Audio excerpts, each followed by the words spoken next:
Good morning, boys and girls.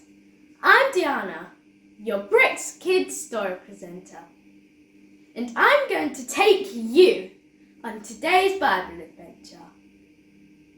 The World Cup is the most prestigious football tournament in the world, as well as the most widely viewed and followed sporting event in the world, exceeding even the Olympic Games. In the 2006 World Cup, there was an estimated 715.1 million people watching the final game, which is a ninth of the entire population of the planet. The World Cup is an international football competition contested by the members of the Federation International de Football Association, also known as FIFA, sports and global governing body. The championship has been awarded every 4 years since the first tournament in 1930, except in 1942 and 1946, when it was not held because of the Second World War. 211 teams compete over 3 years to qualify for the 32 places in the tournament phase, along with the automatically qualifying host nation compete to win. The 21 World Cup tournaments have been won by just 8 teams. Brazil have won 5 times, and they are the only team to have competed in every single tournament. The other World Cup winners are Germany and Italy, with 4 titles each, Argentina, France and Uruguay, with 2 titles each, and England and Spain, with just 1 title each. The current champion is France, who won its 2nd title in the 2018 tournament in Russia. The men in these teams did not get there by chance. They worked incredibly hard from the time they were kids to master their skills. They played in the Sunday leagues, joined a professional academy where they were scouted for under 14s, like my cousin Cameron, the under 16s, 18s and 21s professional football teams. From there, they went on to play in Premier and Champions League games, where they proved that they were not just the best, but the best of the best. Some endured hardships and pain. They suffered injuries and made huge personal sacrifices to get to where they are now. They've persevered through countless challenges, like the well-known Marcus Rashford, who grew up on a rough council estate, avoiding gangs, with just a little input from his dad. The next World Cup is in 2022. I wonder which team will claim the next ultimate victory. So, the next time you get ready to watch the game with your loved ones, I want you to see a message from God in the lives of the players. Just as these players go through trials to stay at the top of their game, we as Christians go through trials of our own. Some of these trials are painful, some are just stressful. But just as those football players have coaches to guide them and lead them to victory, we have a God who loves us and wants to give us victory too. For today's story, we will meet one of God's life coaches right after this song.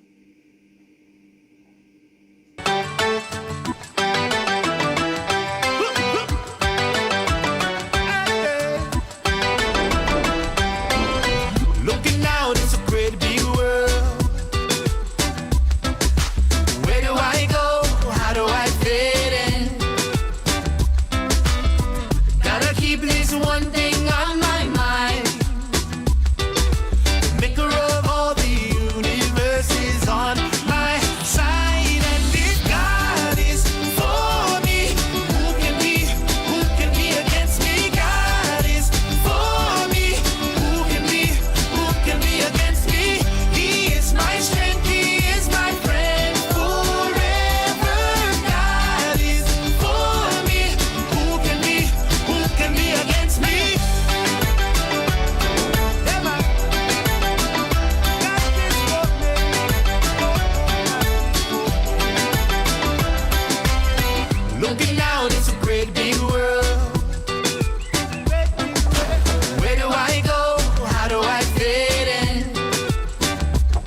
this special gift to be a minister, or as you would probably call me nowadays, a pastor.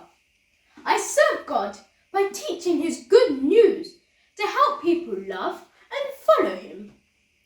I preach the good news from Jerusalem and all the way round to Illyricum, nowadays known as Illyria or Dalmatia.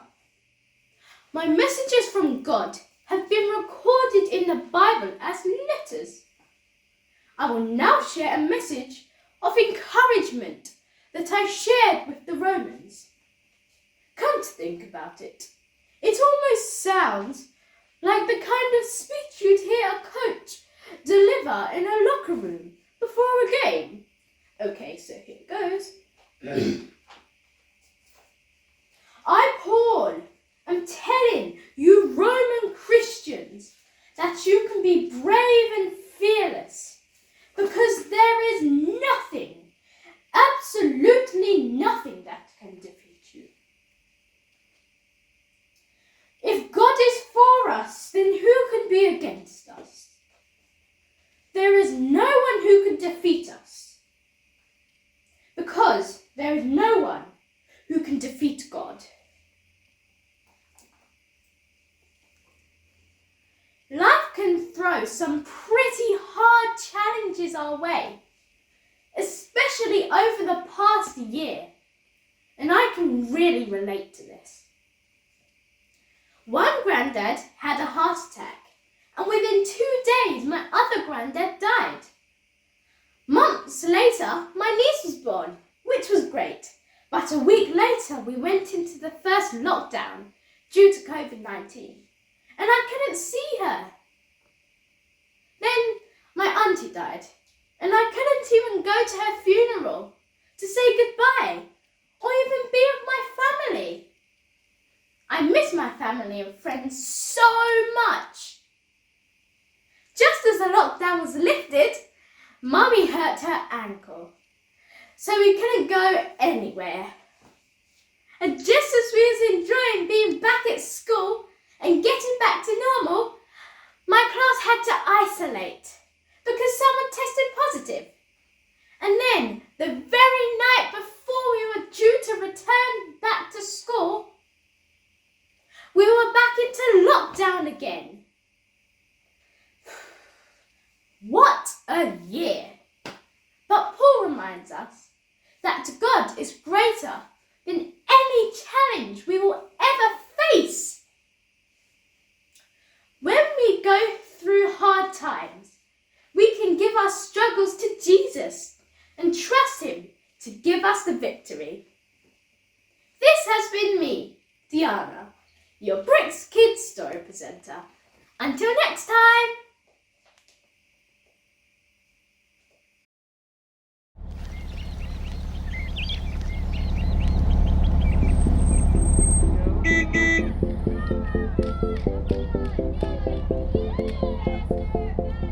Woke up this morning feeling kinda blue, a little sad, but I know just what to do. Whoa, oh, oh, whoa, oh, oh. I have learned that I can go to Jesus. He lifts me up whenever I need it. Whoa, oh, oh, whoa, oh, oh. When I'm worried, when I'm feeling down, that's when God comes through, turns it all around. Yeah, he gives me joy in every situation, keeps my spirits high, no matter what I'm facing. Oh, oh, oh, oh, oh, oh. I'm feeling better, God made all the difference. He's always here to listen. Oh, oh, oh, oh, oh, oh. He is my source, the one who gives me life. He is my God and he's good all the time. Oh, oh, oh, oh, oh, oh. When I'm worried, when I'm feeling down,